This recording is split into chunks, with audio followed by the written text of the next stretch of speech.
All right, welcome to this week's Motivational Monday. This is going to be a treat for you guys. We get to share with you one of our amazing team members on a recent Family Cast recording. And I said at the end of this recording, but I'm going to say it again at the beginning, I don't know of a community that exists. I said on the planet, but I can tell you in the country, but on the planet still legit, that offers you this type of training. I don't think it exists anywhere else. So enjoy the partial interview where Zach, my son-in-law, CEO and partner, and I interview Kelsey Devin. Enjoy. You're in for a treat. All right, Kelsey, welcome back to the show. This is not your first time hanging out with Zach and I. That's right. I'm happy to be back.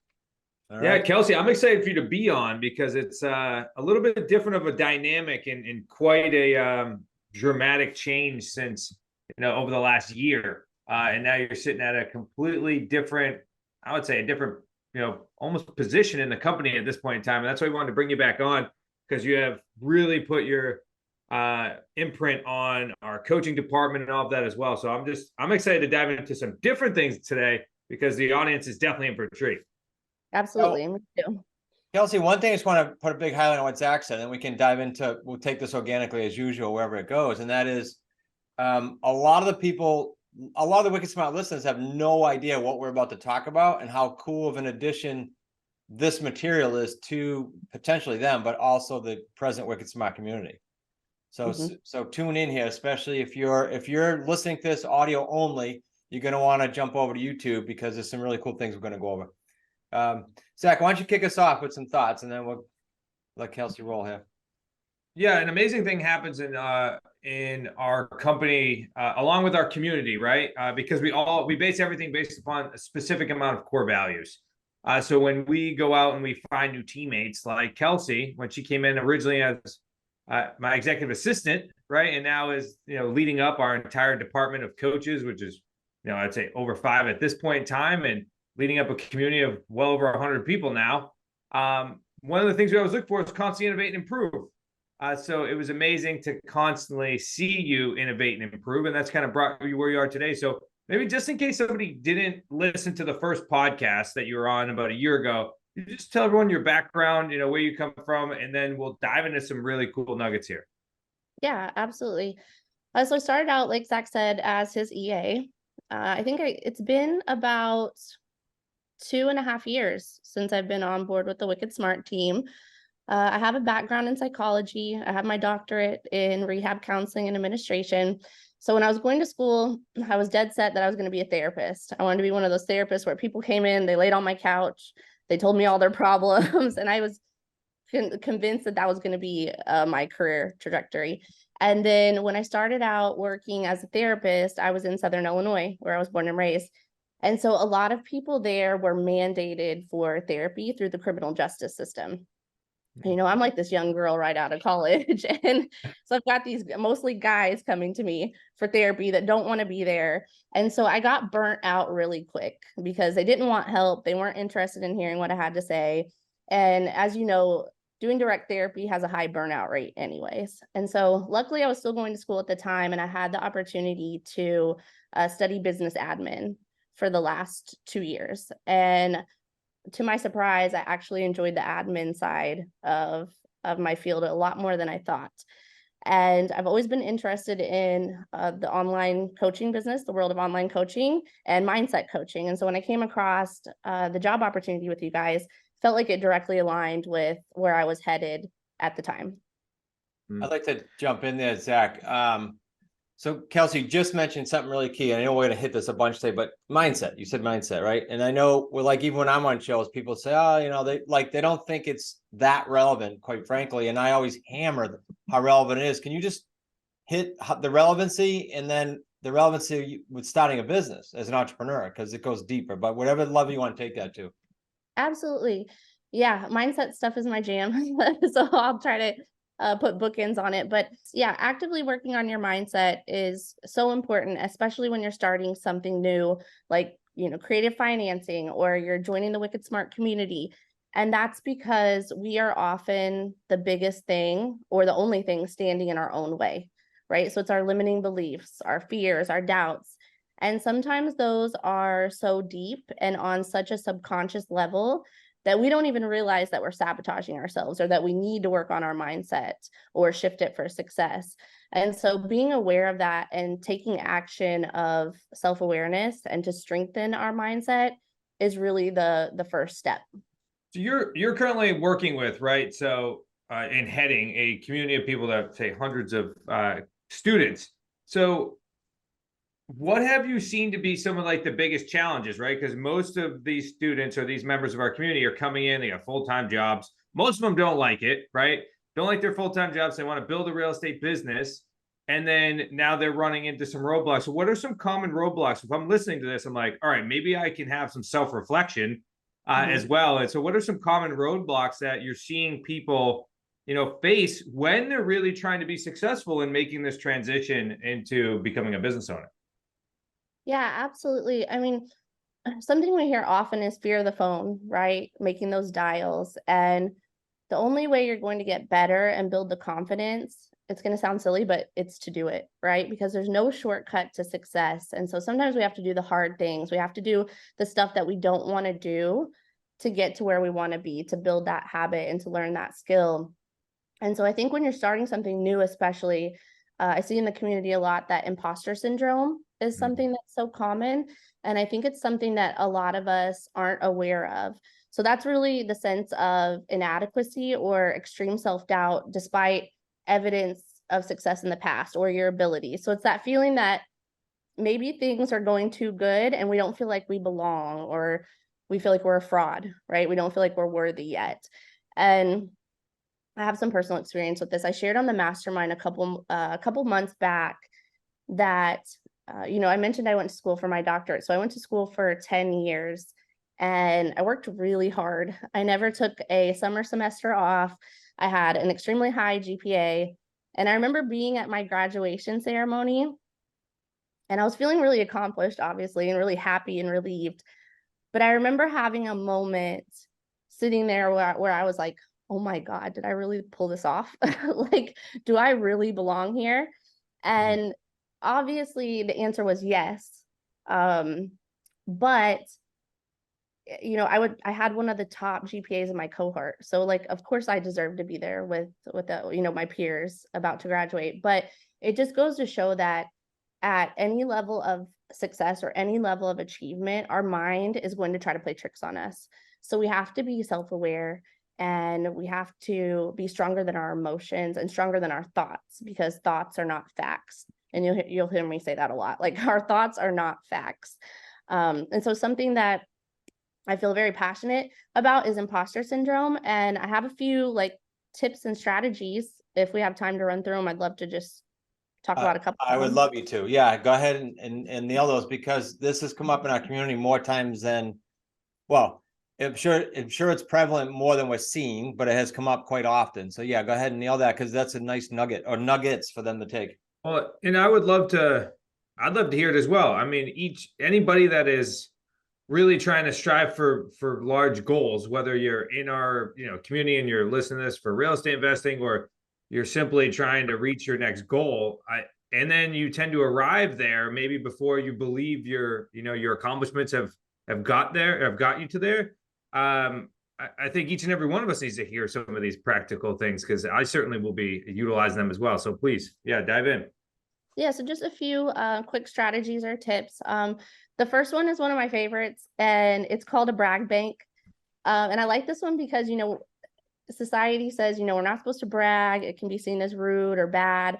And so it's creating a brag bank just for you. So you can pull out a Word document on your computer or even a note in your phone. And I want you to write a list of all of your accomplishments. And this can be from any point in your life.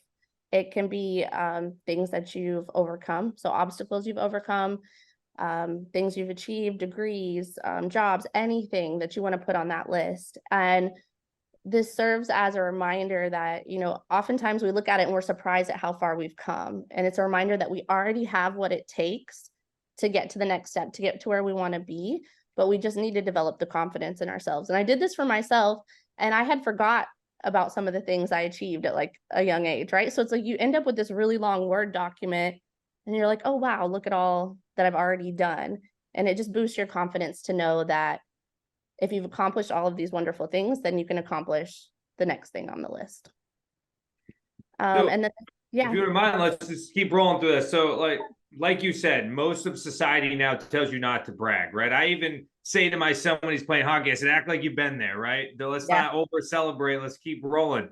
So if you've been brought up in a society like that, so how would you get started on writing out this brag bank or list? Because I've talked to so many people, and I'm sure you have too, Kelsey, and that is like, you can't even get some people to tell you good things about themselves. Yeah. And some of these people are the most accomplished people I know.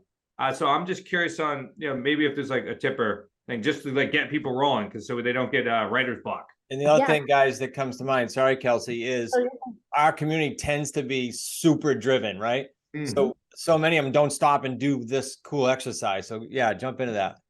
Absolutely. Yeah. And I think it's a lot of it has to do with personality too. But I still feel like when people talk about my doctorate or like the success that I've achieved, I still feel a little bit uncomfortable, which is so weird. But it's because society has trained us to, remain humble, it's a good thing, but it can also hinder you when you're trying to, accomplish another big goal. So I would say, keep in mind, this isn't for the world to see, right? It's just for you. So there's no harm, not going to offend anyone. It's simply for you. And so I would start at like the first accomplishment in your life. So what's the first big accomplishment that you remember? I mean, it could be, age 5, it doesn't matter what age it is, but just start at the beginning and then think through your entire lifetime of all of the big things that you achieved, things that you're proud of, or hard times that you've overcome. And that'll help get you going, or at least get you started. Love it. Thank you. Yeah. Keep rolling. Awesome. All right. The second one I really like too, and that's refrain from comparison. It's a little bit more of a tip, but this is so easy in today's day and age with social media, because all we have to do is really pull out our phone and scroll, right? And we see, especially if you're an entrepreneur and you're following like-minded individuals, you're getting on Instagram or getting on social media and you're seeing all these people live these lavish lifestyles. And right now it seems like everyone and their brother are telling you you can make like $10,000 a month from your phone, from social media. And so what we have to remember is, what we're seeing is someone else's highlight reel or whatever they want to portray us. They're not showing us the tough times. They're not showing all the work that went into getting there.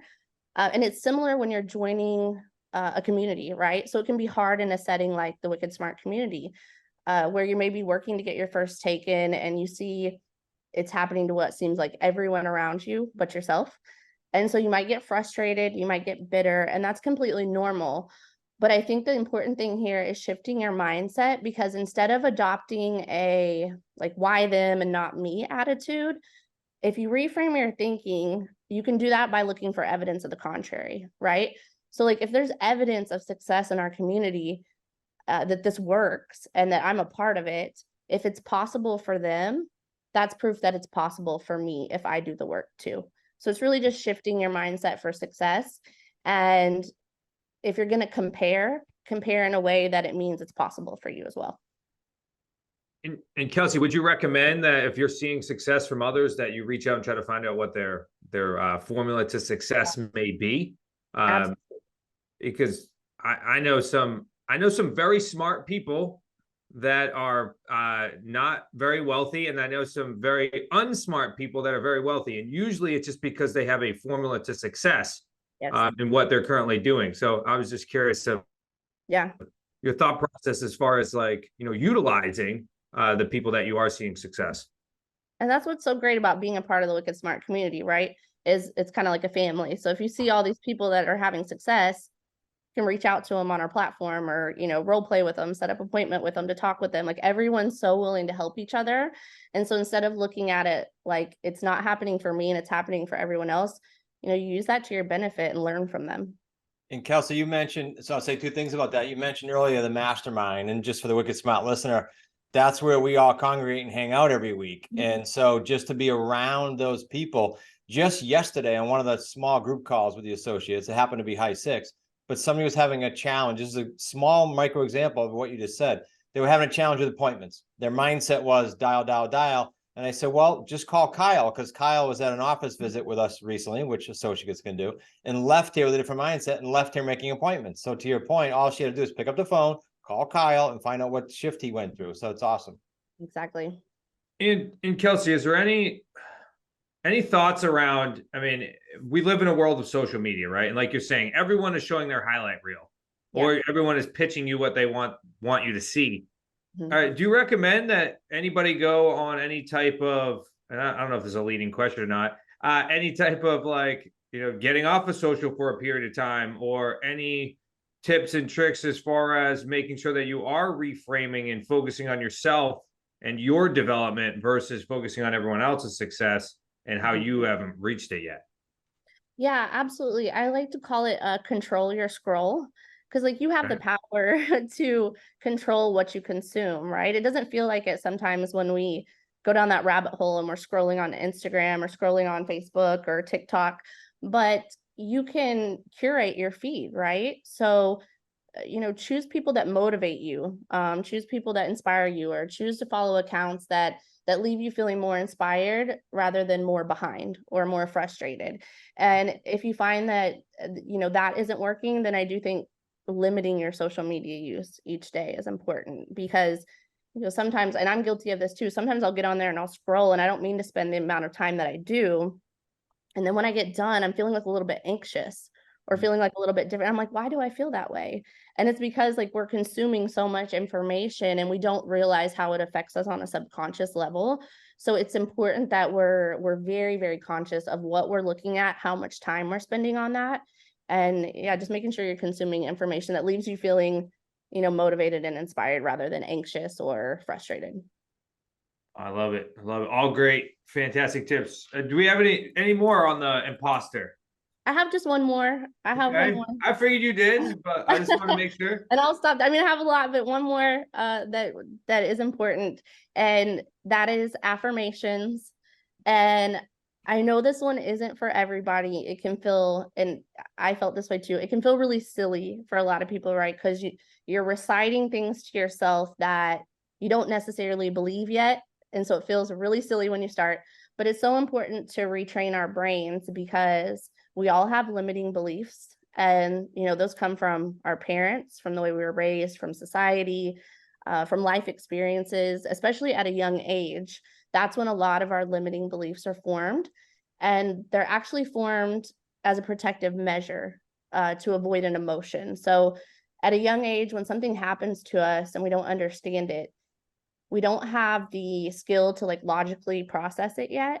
And so a lot of times we develop a limiting belief that protects us from that emotion. And I can go on and on about that all day. But once you're able to identify some of your limiting beliefs and like where they come from, affirmations is the best way to reprogram your brain, because your brain is going to believe what you tell it repetitively. And so you have to learn to let go of thoughts of self-doubt, because like I said earlier, like thoughts are not facts. And the quicker you realize that, the better you'll be. I know you said you could I'm a huge believer in affirmations. Yeah, I am. The whole community does now. So I hope the Wicked Smart listeners grab onto all these nuggets, but there's at least one for everyone there. I know these guys are going to want more of this, Kelsey, because you said a few times, well, I could go on and on with that. I know you've come on Mastermind. You're going to continue to come on Mastermind calls with these guys.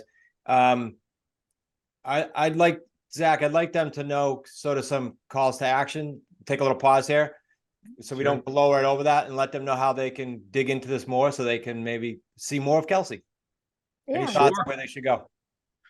Yeah, absolutely. Well, most importantly, I mean, Kelsey is now working, once a month on our mastermind calls. Now is running a mindset mastermind. We believe in this so much. And if you haven't looked at our genius model, so our genius model is the 3 things that we believe are going to help somebody accomplish their goals and reach their mission in life. And that's mindset, skill set, and systems. And I know over the past almost 10 years now, our community has constantly said we need more mindset training. We need more mindset. We've looked in many different places, and luckily the universe brought Kelsey to us, and now she's going to be stepping up. So at our upcoming event, and let's make sure that people come to our Wicked Smart Summit here, at our upcoming event, we're making sure that Kelsey gets on stage and has a mindset training live and in person. So that is definitely a spot you can get her. If you're going to be doing real estate deals, you'll see her every single month and doing mindset training as well. And I know that Kelsey, and this will be something that we're set out in the future. We don't have it finished yet, but I know Kelsey is currently working on a mindset program specifically for real estate investors as well. Maybe you could give just a tease here, Kelsey, and then we'll roll off. Yeah, I'm really excited about speaking at the event. I'm excited about the program. I'm in the very beginning stages of this, but it's going to be 10 modules, about 50 lessons, all jam-packed with value for mindset work, but also aspects of like stress management, time management, goal setting. So everything a new business owner or someone that's, starting out with creative financing would need. And so I'm hoping to have that launched by the beginning of the year, the summit event at the absolute latest, but I'm working very hard behind the scenes to get that built as soon as possible. And I can't wait. All right, Kelsey, as we wrap up, I have two things I wanted to hit. One is there's no way Zach and I thought of everything, and there's so much on your mind. Is there anything like a last minute nugget or a tip or anything you want to make sure it gets out there before we wrap up? Yeah, and it might sound silly, but keep going, right? I touched on it in the beginning, which is the best way to learn a new skill and to build a new habit is to keep going and do the hard stuff. Like do the stuff that you're uncomfortable with, push yourself out of your comfort zone. And if you keep going, you'll get there.